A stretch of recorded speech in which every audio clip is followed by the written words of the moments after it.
Good morning, everybody, and welcome to another episode of Rowing Chat. Rowing Chat today has two guests, which is delightful, from the Rowing Network, Matt Lira and Ron Batt. Guys, would you like to introduce yourself to the listeners and tell us a little bit about your background in rowing? Ron. Thanks, Rebecca. Good morning, everybody, as it is here in Canberra, Australia. I'm from the UK originally. I got involved in rowing through a community rowing program in the Midlands. So I have quite a passion for participation programs. I moved to Australia when I, having rowed at a pretty good level in the UK, and chose to go into coaching and moved to Australia to further that. And through a number of good opportunities, I've run rowing clubs, I've worked for an institute over here, and I now work for Rowing Australia, running their coach education and participation programs.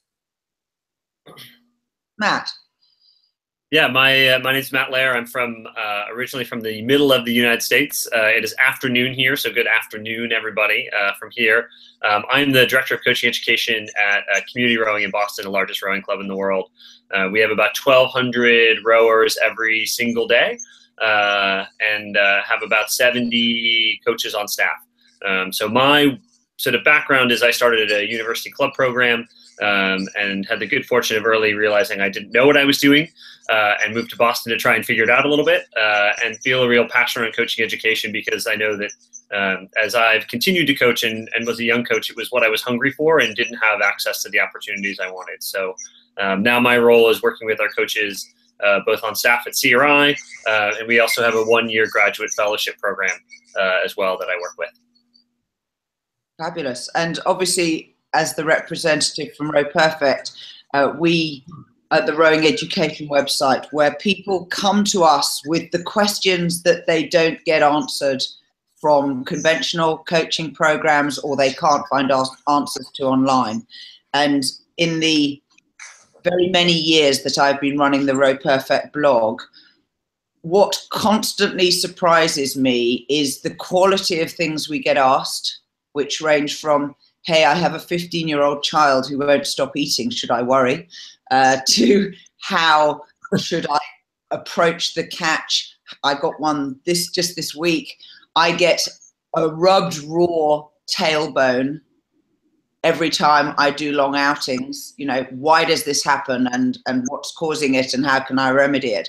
And these are the sort of questions that I characterize as the thing that if you were physically present in a club with a more experienced coach, you would stand on the riverbank with them and go, hey, I got this question, you know, could you help me with an answer? And the older, more experienced coach, of course, would always give you guidance.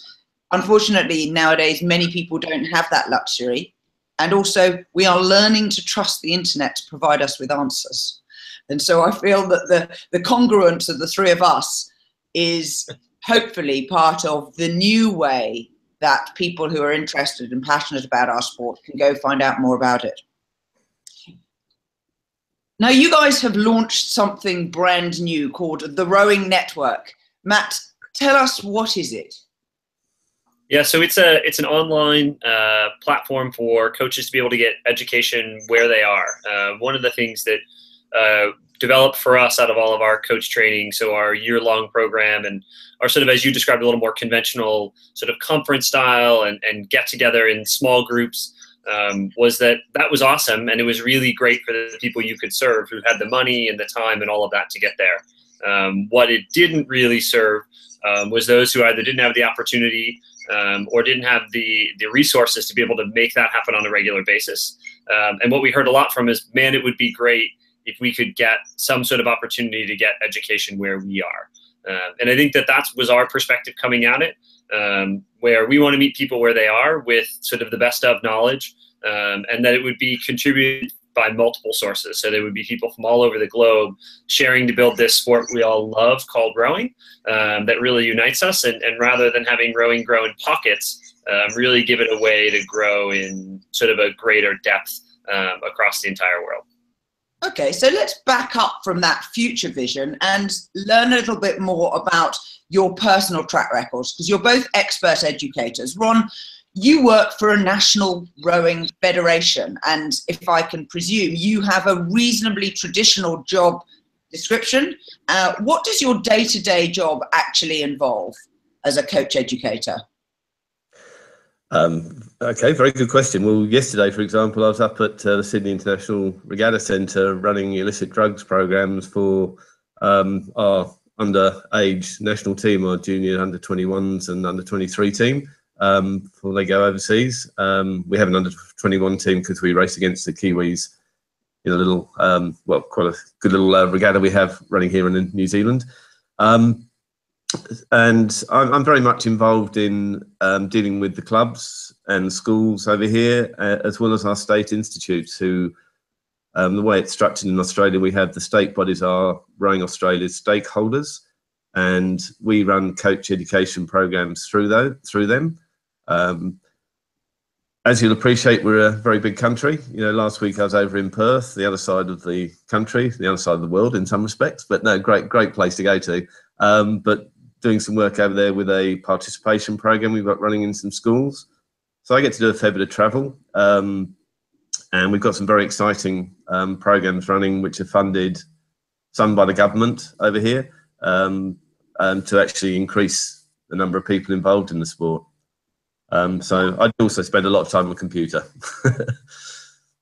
Now, when you are on the ground in a club, face to face, the guys and girls who are coaching and the guys and girls who are learning, what do you see is lacking? Well, I think the biggest challenge that and as Matt has already alluded, is that there's a lot of really good learning that comes from working with another coach, and that's what brought me to Australia to actually work with an Olympic coach over here. I got the opportunity to do so. And the mentoring aspect, I think, is massive. And I think that's something that we can really do a lot more with. But actually giving people access to educate, I find most coaches want to improve themselves. They want to make themselves better. And certainly they can work with people within their clubs and schools. That's certainly one way to learn, and it's a terrific way to learn. But there is also a thirst for knowledge outside of that. And we, Matt and I, when we had these discussions about starting the TRN, both felt the same way, that that there's a lot of people out there that perhaps can't get to a practical course, a face-to-face course. So that's why we went down this track of trying to put something that's available to people at any time, at a time that suits them, wherever they are. Fabulous. Now, Matt, I'd like to back up also and talk a little bit about the history of community rowing. The largest rowing club in the world by membership sounds astonishing, and I'm sure that, Ron, there are more than 1,200 members of Leander, but none of them actually row. That was an English joke. Tell us about the vision for community rowing, because Boston, Massachusetts has a lovely river, which is reasonably safe, and on the upper reaches where your club is located, there are already very many town rowing clubs. Why was there a need for another one? Well, so it's kind of an interesting story, and when you talk to our founders, many of whom are still involved, they say now, this is never what we thought it was going to be. The mission for starting CRI was that on the Charles River, if you didn't go to a university that had a boat club, or you didn't already know how to row, you had no access to the water. So community rowing was started as a portal to the people of Boston to be able to access the water. And that's really has sustained us through. So our mission is rowing for all. And that's the biggest thing that we think about in all the decisions we make is, are we serving people? And one of the tricky things I think that's a little different for our club is there's not a special Susie or a special Sam. So it's not like they get what they want and then everybody else sort of picks up from there on. One of the things that we really try and do is give everybody an opportunity to be successful. So if you're trying to qualify for the World Championships, that obviously means something different is if you're at first day of Learn to Row, or you're a novice sculler who's rowed for a few weeks or a few months. But we want everybody to be successful, and we really want to value that equally. And the touch point for us on everything is coaches. We believe really strongly in coach programs. So apart from a very small subset of members who are captains tested and can row a single or a double on their own, everybody who goes out every day from community rowing is coached. And so coaching is a thread that ties together everything we do. And so that really for us is the place where if we can see a difference in making coaching better, we've seen a huge difference in what that's done in terms of the happiness and the number of our members. So a Learn to Row program, talk us through how long does it last and roughly what does it cost? And is there a difference between adults and children? There's a little bit different between adults and children only because of the structure. Adults, it's a little harder to get their attention span for a week at a time during the middle of the day. So in the summer, a Learn to Row program for us is 2 weeks long. So it's a 2-week camp structure. They'll come for 3 hours a day, 5 days a week, and then the same thing again the next week. And there'll be a progression from in rowing barges to rowing in 8s typically with pontoons to rowing in 8s without pontoons. Is sort of our progression, and the adults follow a very similar progression, just at a 2-day-a-week model. And then obviously the hard part for folks is generally not the first step.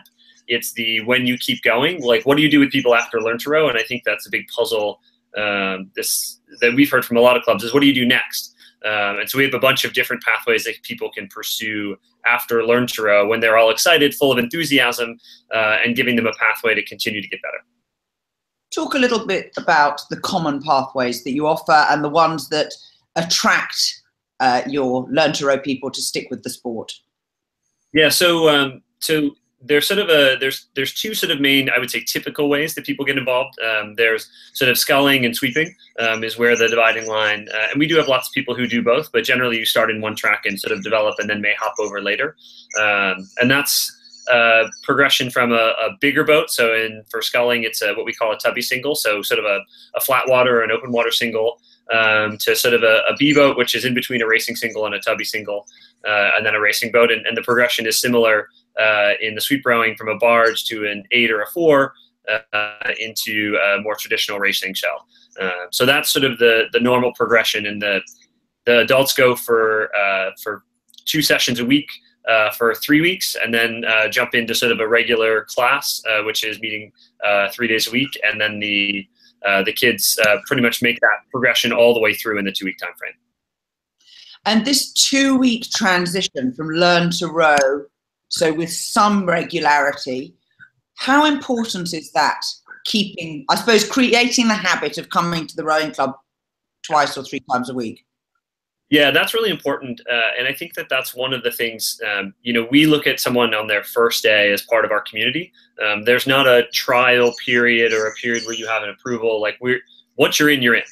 If you've shown an interest, we want you to be a part of our community. And our community has a huge range of diversity in terms of people who are very experienced and been rowing for a long time, people who have never experienced the sport and are starting, and that everybody understands that being a part of our club means that you're willing to embrace all aspects of that, as well as our reaching into communities that haven't traditionally found their own way to the water. And that's really for us where we see a big part of our mission lying, is drawing in those groups who maybe otherwise don't have an opportunity or even know that rowing is for them, because typically that's the biggest problem with rowing, is not that they don't love it once they started, they just had no idea it was for them. So we do a lot of reaching out military veterans. We do a lot of work in the public school system. We have 12,000 middle school kids this year who will be on indoor rowing machines before they ever hit the water. So there's a lot of pathways that we work to develop to really help people from the very beginning feel like they've got a connection to everybody else, because if they're not on the water, you wouldn't know the skill level difference of most of our members, because they just help each other and they talk to each other. It's a very flat structure. So I've been in a lot of rowing clubs over my years in the sport, and I have been in clubs that frankly could be described as dysfunctional. I've been in clubs that have been the most lovely, friendly environment ever, and I've been in clubs that have transitioned from one to the other. This community, flat structure, friendliness that you describe is obviously a fabulous attribute.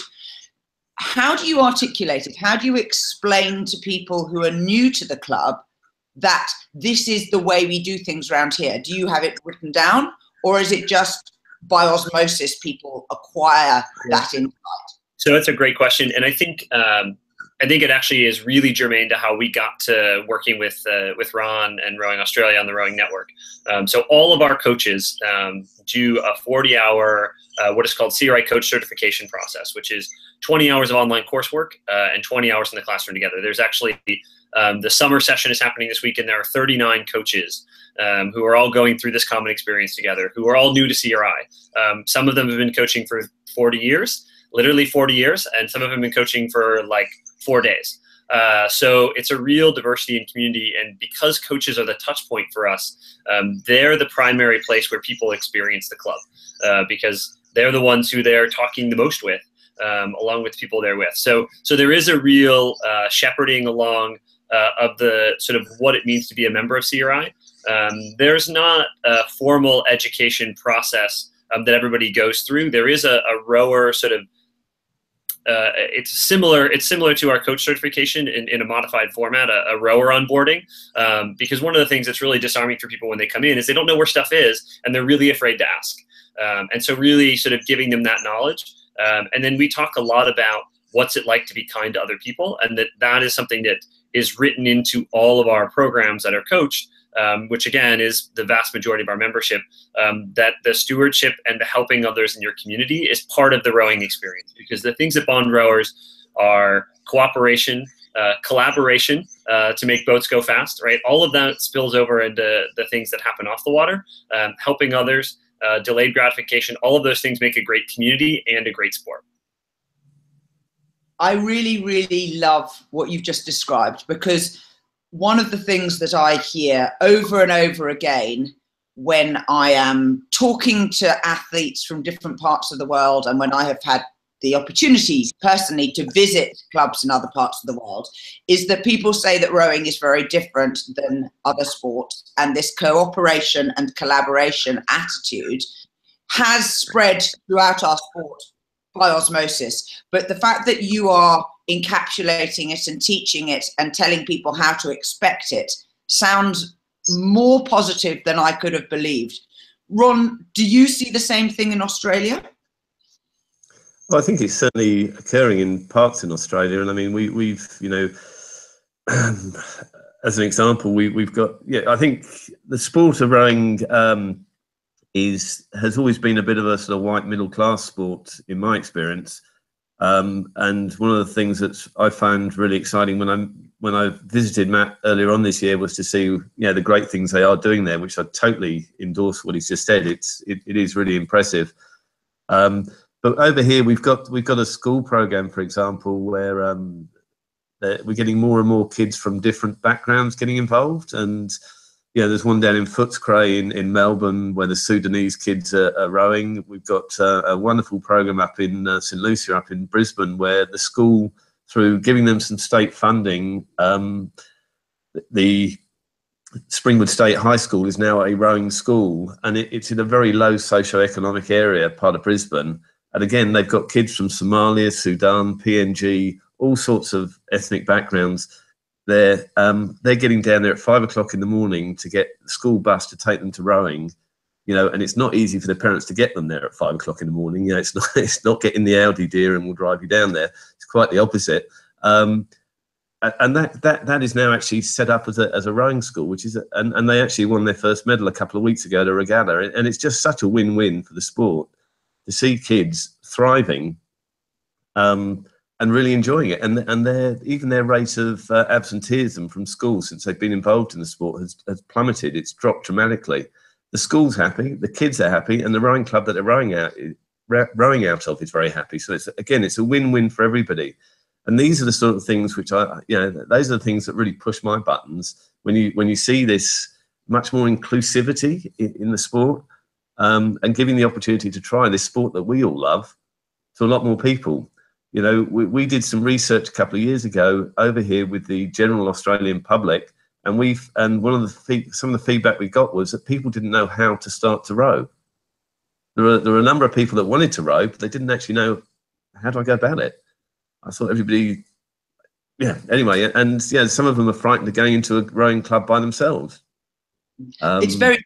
Yeah, and I had a question into the Row Perfect website through our Facebook group recently with someone saying, hey, I live in Scotland in the UK and I'm keen to learn to row. How do I go about it? And so I forwarded this question to the head of British Rowing and their communications person. And I wrote back directly to the person who'd asked the question and said, you know, here is the website, and it has a section called Find a Rowing Club. Yep. You know, and I then was frustrated because the person at the National Federation didn't reply to the questioner. They passed the question over to someone in the Scottish Rowing Association who replied to me. And I ended up feeling like I was a postbox, and they failed to understand that replying promptly is one way to keep people's enthusiasm when recruiting. And massive. Giving them, you know, here is not just here's the page on the website. These are the color codings that indicate clubs that offer learn to row programs, you know, and that level of handholding and ensuring a follow-up that says, hey, did you get the information? Maybe going to the club to find out where she lives, you know, and it takes that much, in my experience, to get someone to agree to turn up at a pre-agreed date to possibly start learning to row. And there was just a complete mismatch in their understanding of the reality on the ground. Yeah, it's sad to hear a story like that. I think, and I'd add to what Ron said, is, you know, the efforts that they're doing there are which is trying to get people who otherwise don't even know that rowing is for them to see that opportunity. And then there's the other part of serving the people who know that they want to do rowing. How do we make that pathway really clear? And I think that there's a clear part of that is a stuff, like how do you set up the paradigm right? But then once they come, what is their experience like? And that's where I think coaches really come in. And this is where coaches need the knowledge of, they're going to have options, right? They could do many other things. Why are they going to stick to doing rowing? Because it's so compelling. How do we make that so? Ron?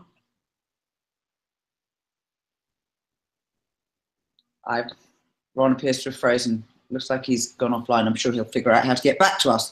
So, Matt, I really, really appreciate your clarity on this. It's, I think, a little understood part of the sport, and the theory, educational theory, is something that your work, broadening people's understanding, is really, really valuable.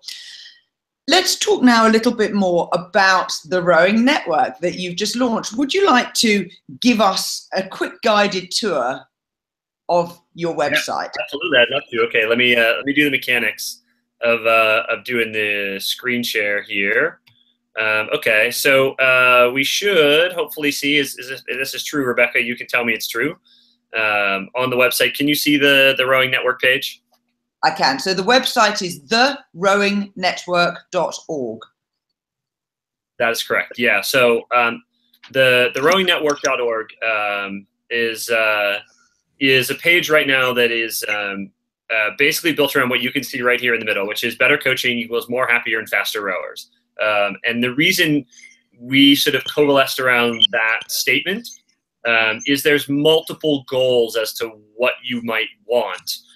In terms of the end point of your coaching. You may want more people in the club. You may want the people you have to be happier, or you may want the people you have to be all of the above and faster, or just faster. I mean, usually if they're happier, they're faster too. Those usually aren't mutually exclusive. But I think that, you know, really there's a wide range of coaches, and in the US, in rowing, we typically see a turnover of a little less than a third of the coaches every year, because a lot of the coaching is part-time or volunteer. And a lot of those coaches, as you sort of talked about earlier, don't necessarily have access to the level of experienced coach who they can just sort of elbow in against the riverbank and say, hey, I don't understand this. Where can I go to learn this? You know, they're sort of in this, oh, you assume you know what's going on and you sort of play along when maybe you really don't, and don't have the opportunities to get at that knowledge. So So that's really sort of where we started with the Rowing Network, and have some courses under construction. But this is what the website looks like. And the other thing I'd like everybody to see is sort of down here at the bottom of the page, there's a suggest a course. So courses that people would like to see, that's one way that we'd like it to be a dialogue as opposed to a one-way conversation.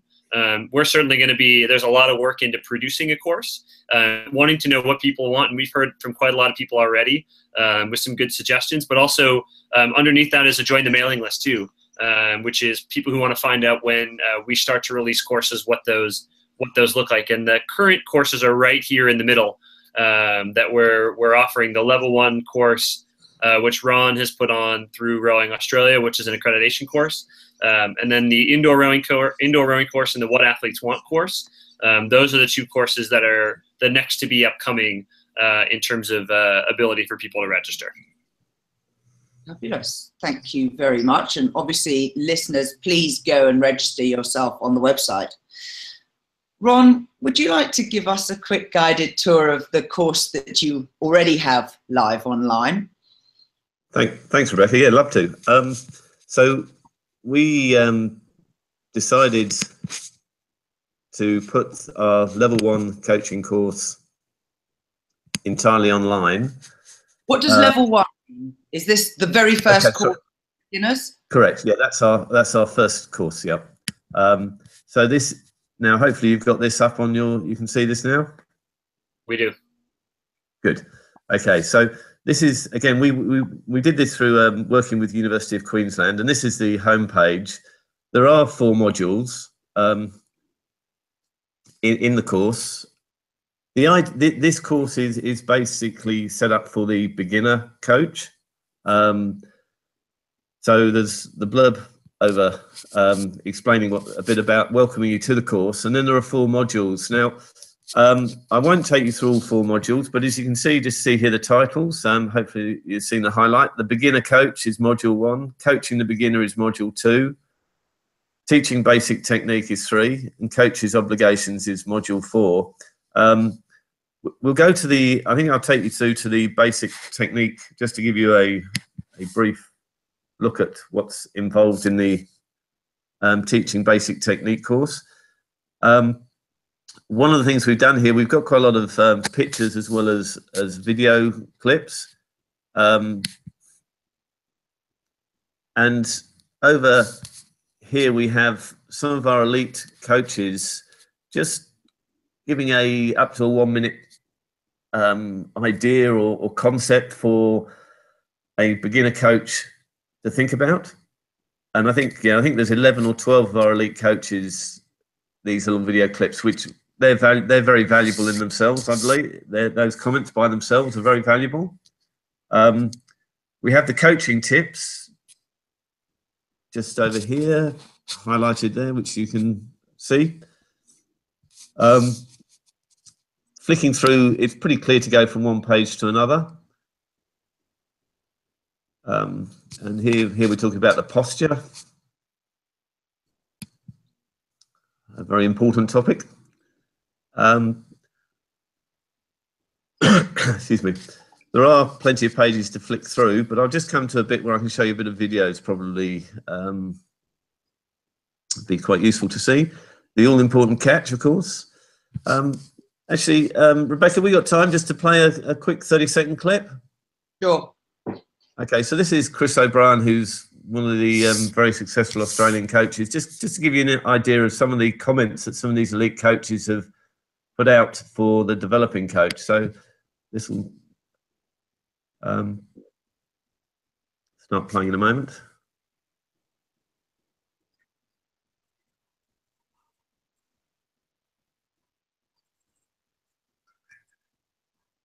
I'm afraid the audio isn't coming through, Ron. It's not coming through? Sorry, Rebecca, not coming through? Try again. Okay, no, maybe it won't work. I don't know, because it's got to go through a YouTube. Not coming? No? It's just not loud enough, I'm afraid, for broadcast. No. Okay. All right. Well, okay. Well, anyway, the clips are there, and they're I think they're an important part of the course. I don't know then that when I come to show the bit of video clip I wanted to show you, whether that's going to work. We can share the link if it's a public YouTube video. I can put it in the show notes. Yeah, no, we won't. I don't think we'll be able to, because the way it's set up, it's through the UQ portal, and that might not be, well, that won't be a public link, so we might not be able to do that. But the point is, there are sort of, I think, as I say, there's 11 or 12 of our elite coaches just giving little snapshots, which are a bonus, if you like, to the course, of good things to work on. Here we're looking at the release of the stroke. Again, just trying to keep it all fairly simple dot points for, you know, for a beginner coach to be looking at. And I think by having the visuals, it gives you the photograph, something to make sure that you can see and in your rowers. And this is one of the issues that I think I always have with a practical face-to-face course, that if you don't really understand what's just been said, are you going to be prepared to put your hand up and ask a question of the presenter and say, can you just run through that again? Or are you going to feel a little bit self-conscious? Whereas with an online course, if you don't get it, you can just play the video back, or you can just keep looking at the picture and rereading it until you do get it, which I think is one of the real bonuses of online education for this. So again, I was hoping to show you these rowing confidence drills, but I'm assuming this isn't going to work either. We are up. Is that coming through, Rebecca, or not?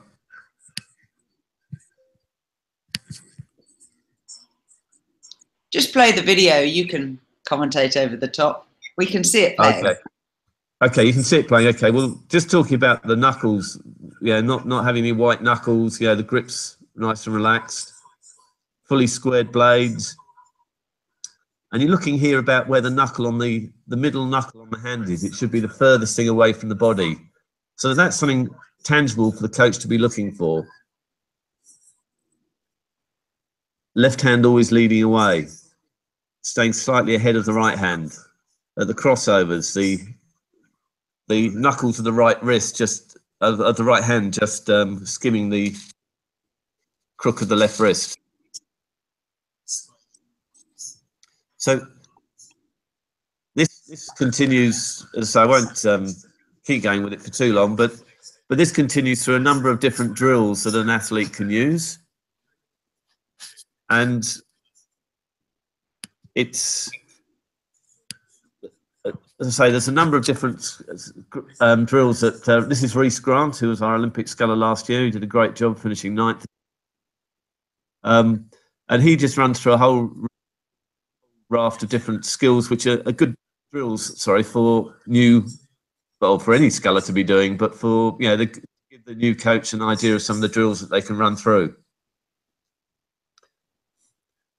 So I think, you know, things like the video, you know, that for example is just under 6.5 minute video, but the information captured in there is really valuable for anybody to be using. And the great thing with this course is you can go back to it and visit as many times as you like.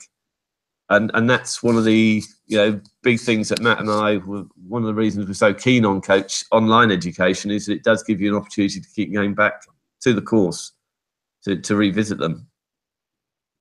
So here we're just continuing with the basic rowing drills, you know, some talk about, excuse me, variable length of the stroke, slide checks, catch exercises and release drills. So again, giving you some tangible things you can go and use as a coach if you're new to the sport and you're not aware of all these different drills and exercises. And then at the end, you've got the quiz.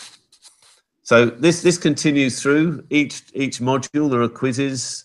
This is module 4, coach obligations. It's the home page for it, or the first page.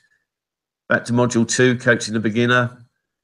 At the beginning, it always tells you what you should know at the end of that module, and you'll be quizzed on that in a multiple choice quiz. And going back to the very first one, the beginner coach, module 1. The time it takes to go through the course is obviously going to depend on how, where you're starting from, I suppose. Some have done, you know, it can take 4 hours. There's quite a lot. There is an awful lot of content there, but yeah, people have done it quicker than that as well. So, okay, I think I've stopped sharing that. So we're back to good. Okay, so that gives you an idea of what the course looks like. It's been put together, as I say, with UQ, which was really helpful because I went there with all the ideas, all the knowledge, but their core business is putting courses online. So yeah, that's what they do day to day. The University of Queensland, it's a very well respected university over here. It's in the world's top 60 universities, I believe, and they were very helpful in saying, well, yeah, that's good, but we probably need to do it, tweak it a bit like this to make it the most beneficial for people learning. And they're working with us on TRN as well. So it's a really good synergy between ourselves, CRI and UQ. And I think it's really exciting where it's going to head. And how many people have done this course already? We've got just over 700 registered, of which 500 and I'm not sure exactly. It's 550 odd have completed the course. And what's been it's been very encouraging. You know, the feedback, because there's a little at the end of it asking people for feedback on the course, and the vast majority are rating it as excellent or very good. Yeah, sorry, good or excellent. So we're very, very happy with the feedback. But, yeah, it's good. So what does this course cost? It's just $180, Australian dollars. And that's, as I say, that actually gains you the level 1 accreditation, which is our starting coaching accreditation over here. And it also includes, I should point out, there's also Australian Sports Commission have a short online course, which is Community Coaching General Principles course, which is part of this course, which is, you don't have to pay to do that, but there's effectively 2 courses. So there's a bit of work to do. That's fabulous. So you're taking good best practice from across all sports and putting it into the context of a water sport. Yes, yes. Matt, why did community rowing get into coach education in the first place? It's a really good question. We needed it a lot. We had a lot of people rowing, and I think like most places, we had a lot of sort of variable skills across our coaches. So because coaching has always been an apprenticeship, and it's sort of as Ron talked about earlier, that mentor relationship is always going to be critically important to that. And what's not going to get replaced is that relationship. But hopefully what we will be able to change is adding to that. And that's sort of how we ended up there. We started there because we knew we needed it. And it was really interesting, sort of our process to get into coaching education. We started doing surveys, feedback surveys from our athletes. So at Community Rowing, we have athletes who set their first day in the boat, kids, adults, all of that stuff. But we also have people who have won medals at the Paralympics, at the World Championships over multiple years. So the interesting thing is, after doing 4,000 and some odd surveys, we found that everybody kind of wants the same thing, and it all ends up back at coaches. So we sort of did a very interesting pivot. We said, okay, well, we're kind of like Ron, we're going to go into the deep end. And he went, straight to producing a whole accreditation course. We went all the way in and said, well, we're going to have people who are going to make this their livelihood for the rest of their lives. We're going to teach them for a year. So we jumped way into the deep end, and we have a group of coaching fellows who spend a year with us. And so this is actually their orientation week for our class of 2018. And these are people who rowing has changed their life, and they want to share that, and coaching is the way they're going to do that. And this is our 6th class of fellows that's coming in. And so we started there, and then realized, well, what we really needed was to sort of back that off a little bit, because we had many coaches who were on staff who weren't part of that sort of 8 to 10 person group fellowship program. And that's when we built the CRI coach certification, which all of our coaches on staff at CRI go through, in addition to our coaching conference and the monthly symposiums that we run. And the biggest thing that all the educational literature says, which is not necessarily related to coaching but is very applicable, is that you have to do it all the time. If you go to one coaching conference a year, you're not learning. You're really not learning. you're just doing something where you get some tips to put in your bag and you can pull those out when you fancy it, but you're not actually really developing knowledge. And the access piece, and this is where access comes in. If you're lucky enough to have someone and the time and the right place and all of the things in your favor, you can probably find that to go very well. That is an unlikely constellation for most people, and you really need resources that you can go to and ask questions of and interact, and really have an experience where you can gain that knowledge. So that's how we sort of where we started and ended up sort of where we are at this current point, which is we know that one size doesn't fit all. So we have a variety of things that we do to serve different groups. And not everybody is obliged as part of their contract with you to do all of these, but generally, where do you find the most take up from your cohort of, you must have so many coaches. How many coaches you got? 40? 50? We have 40 in CRI coach certification. There's about, in the summer's our high point. I don't know the exact number, but it's somewhere between 70 and 80 at this current moment when we're at our sort of highest volume during the summer. And what is the thing that you get the most take up from this ongoing learning program that you offer?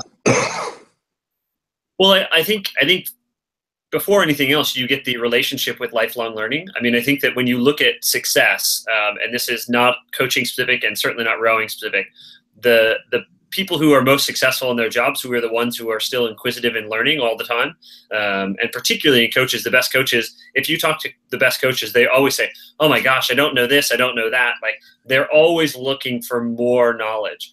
So I think helping people engage and understand that no one is surprised when professional athletes or Olympic rowers continue to practice all the time. But I think as adults who have jobs, you think of your job a lot less about practicing and more about doing. So I think there's a cultural piece that's really that we try and ingrain in terms of that you're going to continue to learn. And then that's not one thing that's going to teach you everything. It's not only a book. It's not only an online course. It's not only going to a conference. It's not only having beers with your fellow coaches and talking about problems that you're having, right? It's all of those things, and they all will play a different role. But if you're only accessing a small part of that, or you don't have access at all, we're very rich in Boston that like people kind of know what rowing is. Like, they might think you have paddles, and they might think you're in a kayak, but they know that rowing exists. There's so many places in our own country and not too far out of Boston. Certainly where I grew up, I had never heard of rowing until I went to university. I literally had never heard of it. Like, I had no idea that there was a thing that happened that was rowing. And that is a relatively typical experience. And I think that once we found that we had a gateway to have a dialogue about what do we want our community of to be as an overall community, but what do we want our community of coaches to be, that lifelong learning model in all of its various aspects really came through. That's fantastic. And obviously you're getting energetic take up from your cohort of coaches and from the people who coach with you for a while and then presumably move on to other positions in other places. They're taking your message out. Yep. Yeah. And that's the hope, right? Like, it's not a we want to keep our specific stated goal of our fellowship program, our year-long fellows, is that they come and they spend a year with us and then they go. Certainly some of them stay, and but we're really happy for that to go, to know that there are people who have trained to be rowing coaches, which is weird, but like that doesn't actually happen in any sport anywhere. Like, people don't train to be basketball coaches or our soccer, your football, right? Like, people don't train to specifically do that job, and that's really the training you need to do your job well. Like, we have a biomechanics course, and we don't talk about running economy because rowing coaches don't need to know about running economy. Like, it's not important, but if you're not getting specific education, how are you going to be really great at your sport? 75 or 80% of it is the same across sports, whether it be communication or what happens to your body and the physiology piece. But that last 25 or 20%, that's sport specific, is actually where the whole sauce is. The whole sauce is in that last 20%. And so being really specific about not only what does that look like, but how do you actually do that is super, super important. And that's the thing that I think rowing is actually leading the way in this, as opposed to behind a bunch of other sports. So Ron, you with the perhaps slightly more conventional job working for a federation, what do you see the future of a coach educator's job such as your own? Well, I think excuse me. To me, a major part of it is using all the resources that are available to offer the best information to as many coaches as possible. I'm very keen that we grow the sport. I want to make the current coaches we've got better.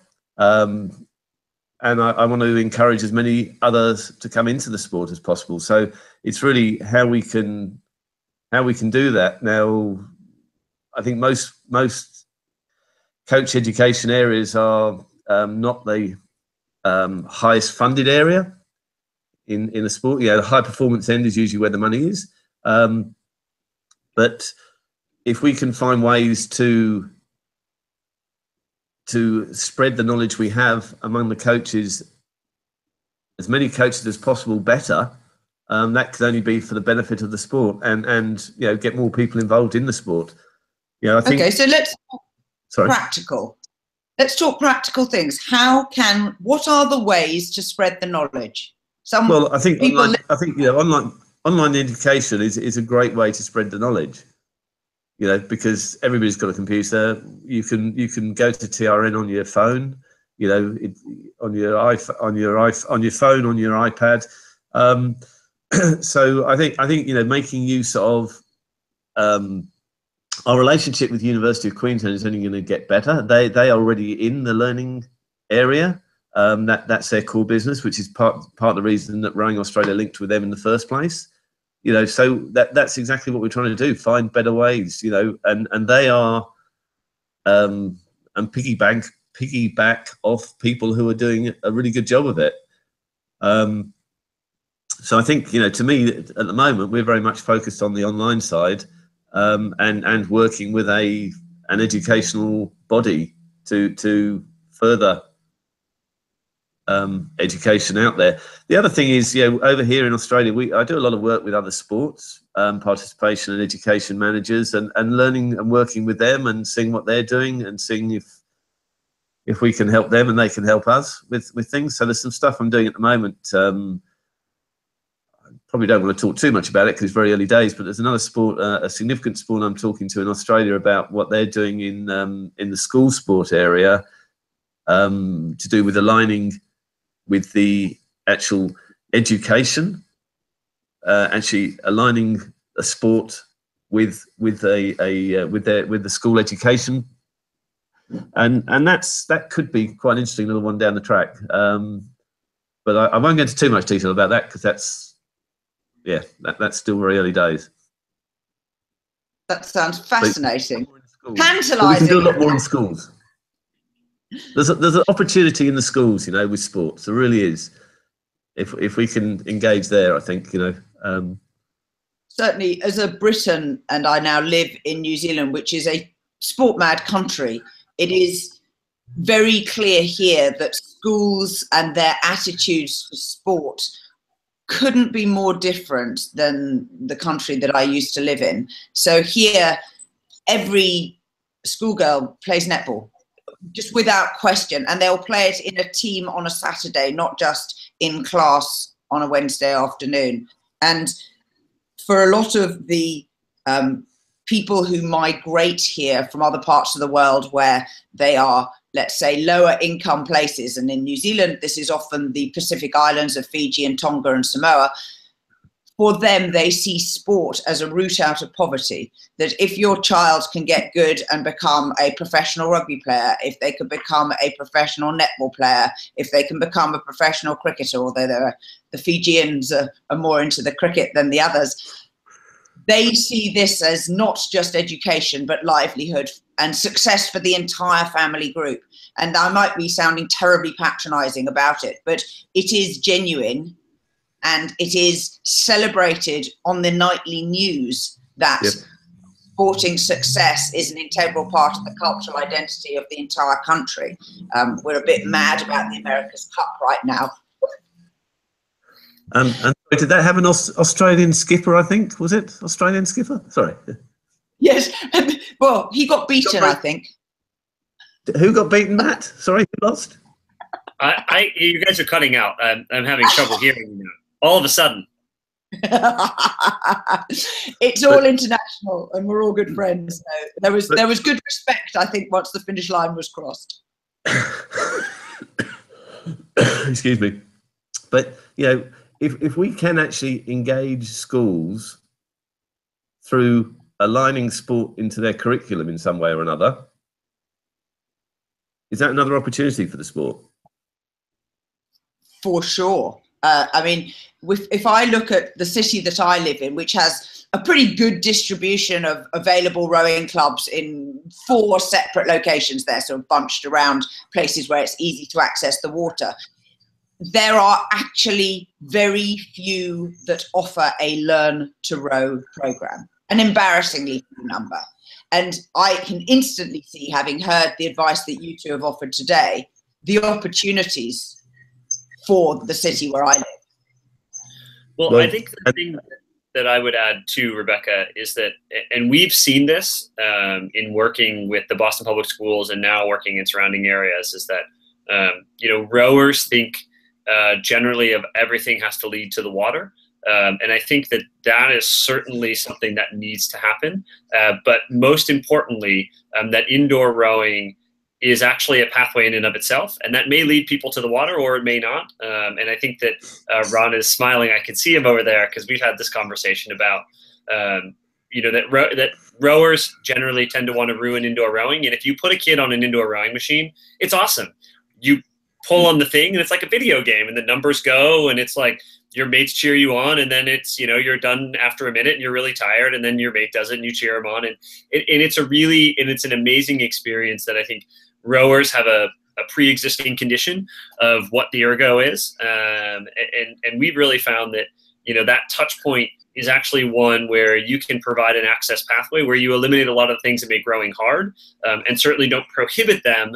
In fact, you encourage them to then get down to the water. But it's a way to expose our sport that we haven't done before. And I know that, you know, sort of tailing it back to TRN a little bit, I know that's one of the reasons why having one of those initial courses on indoor rowing is so important, because it's a part of our sport that we want to wrap our arms around and say, let's celebrate it, rather than talk about it in the way that rowers tend to, which is it's something that I have to do when I can't do the thing I really want to do.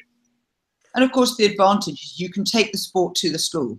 You can put indoor rowers in the back of the truck, and the kids don't have to travel. So as long as they have enough space to lay them out, you can do it anywhere. And I'd also suggest, is there an opportunity there for us to increase our workforce dramatically? Can we, by aligning indoor rowing, by using indoor rowing, can we get more kids involved? Yes, we can. Can we get a bigger workforce? Well, potentially. Could we, for example, if we have some indoor rowing education that's aligned to the school curriculum, is there a chance of getting teachers to start delivering indoor rowing? And it's not difficult. You know, the machine that's my point. is easy to understand. And as you've said, you've shown us kindly your on-rowing coaching materials. I'm sure that the indoor rowing coaching materials will be just as clear and easy to follow. And you don't have to teach teaching to a teacher. They already understand the principles of how to impart knowledge and learning and how to enthuse a class to participate. And there's lots of games you can play on the indoor rowing machine. There's also, you know, you've got calories, watts and things where you can play around with those from an educational point of view.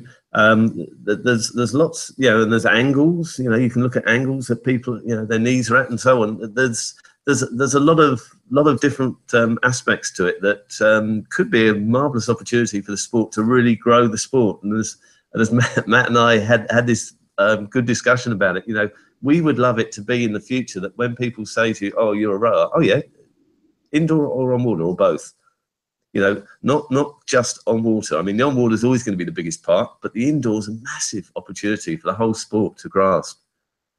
And yeah, we're very keen on that aspect, both of us. And you've got a few machines up there at CRI, haven't you, Matt? Yeah, we've got a few. It's you know, it's one of those things. I think we could probably go tick over another hour just talking about sort of what we do and how we're all united around this passion of really opening up the access to the sport. Because guess what? We have the sport that burns more calories per minute than literally any other human activity. Like, and rowers are really bad about saying how great our sport is, because that's part of the culture of rowing. Is that you're not sort of standing on your soapbox and talking about how great it is. But I think we need to be more forthright in saying that we do have this special thing that has all these great values. Oh, but by the way, if you want to lose weight, find community, and get fit, it's literally the best thing you can possibly do for your body.